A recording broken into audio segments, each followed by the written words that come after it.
Hello everybody and welcome to another round of IL2 Battle of Stalingrad with Bismarck. In the last video I promised you guys to keep you up to date with any changes to this game, and this Friday there has been another patch, and since most changes have affected the Focke-Wulf 190A3 which was added last time, I guess it's high time that we talk about these little changes as well. Now what made me laugh a little bit is that in the last video in the comment section somebody had noted "I hate that bar." Now if you don't know what that means, it comes back a long time, from a time when IL2, the original IL2, was the flight sim game, and there used to be massive discussions on the forum between the community and the developer whether the cockpit of the Focke-Wulf 190 was correctly modeled, and it wasn't.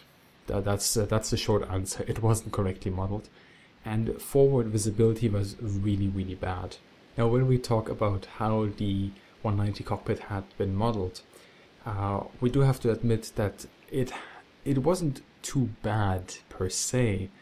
The main issue that there was is that the cockpit never accounted for refractions. If you don't know what refractions are, I'm not going to attempt to explain it in English, but I'm going to add a couple of links down below that will explain you what these refractions are. Basically, it's somewhat of an optical illusion. I wouldn't say per se call it like that, but that's the easiest way that I can explain it in not my native tongue. Now, and these problems with the cockpit had persisted at all times in the original IL2, unless you had it fixed by modding it. Now, the easy fix that was usually done is simply by fitting the bars that you see in front of the cockpit. Of course, by fitting those bars, you will not have a 100% accurate cockpit, but it will give you the visibility that the original Focke-Wulf 190 would give you. Now, a couple of other things were wrong with the original release of the IL2 Battle of Stalingrad Focke-Wulf, and one of them is that, which you see even more visually more potent right now, is the gun sight. The Revi gun sight is too high and it should be lowered. As well as that, some of the instrument panels, the lower part of the instrument panel isn't exactly where it should be either. So there are a little bit of problems there when it comes to the modeling of the specific aircraft. Now, the interesting part, of course, is that some of these inconsistencies or some of these inaccuracies have already existed with other planes. Not as much as with the 190, but they also have the same kind of problems. I believe that the BF109G2 currently in the game also has problems with forward visibility, which it shouldn't have to the degree that it has it in game.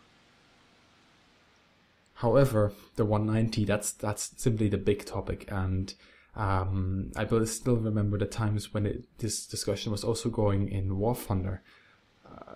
The 190 has simply this reputation since the IL2 days, the old original IL2, where a lot of people really look at the 190 in detail and not so much at the other planes. So yeah, nailing the 190's cockpit is hard for developers, especially because they're under extra scrutiny by the community. What they've done until now, the initial fixes or the initial changes to the cockpit, they basically said it's a compromise for now. I don't really know what that means exactly. It's of course nice to see that they have taken into account the feedback of the community and have done so within a week, which is extraordinary considering that different kind of companies making flight sims sometimes need a year to change things that the community has asked for. But that being said, a couple of issues still persist with this cockpit. Of course, this is not the only plane having problems, and all of these problems with every plane have to be fixed.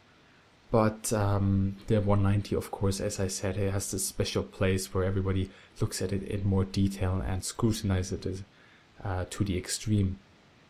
However, hopefully we'll see some some adjustments to this cockpit in the future. It doesn't have to be necessarily by next week, but considering the speed when they make their changes, I wouldn't count it impossible. And one of those changes will probably be a lowered revvy side, although of course we don't have any official confirmation on this right now. As for me, I'm slowly getting the hang of this plane. Well, when I say slowly, it's not so much that I have troubles flying it. I usually have troubles getting shots off because I simply go too fast. This plane, as I said in the last video, really makes you feel powerful. It's a joy to fly. Updated the image model as well with this patch.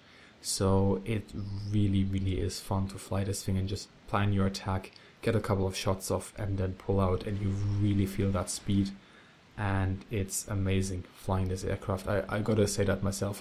Sometimes I just fly this aircraft in a free battle, just with no AI opponents, in fact, just alone, and you know, making imaginary strafing runs and so on, just to see how it performs at various speeds. And really, it is a joy.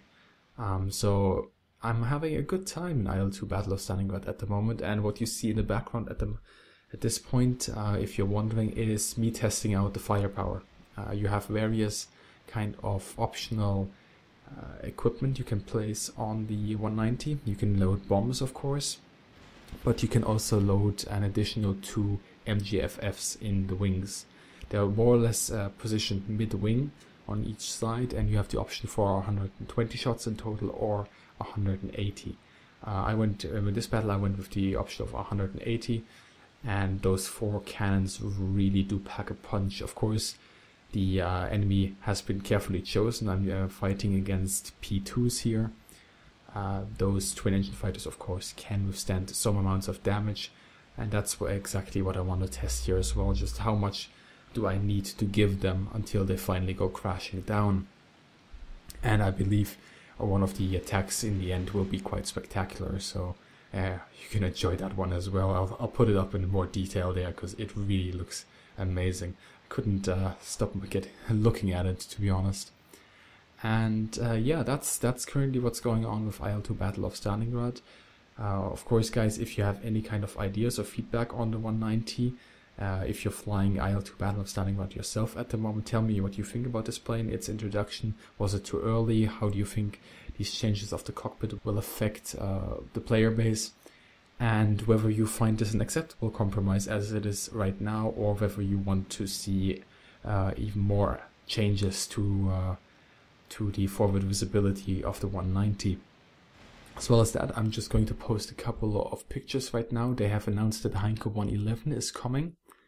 It looks very nice, and of course a lot of turrets, and those will be occupied by your friends, and then you will go gunship mode, I guess, at some point in this game. However, what has been said as well is that you will have not a third-person perspective as in War Thunder for the last I don't know how many months, but you'll actually be locked inside the gunner's position. So aiming with a mouse from that position, it's not that easy, and hopefully we'll see something like this in War Thunder as well.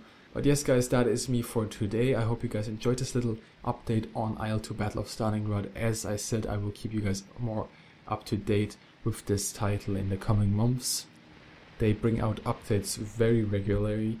Sometimes they're small, sometimes they're big, and sometimes they really are worth looking into because there's some brilliant stuff that is brought out. So I hope you enjoyed this video. As always, have a great day, good hunting, and see you in the sky.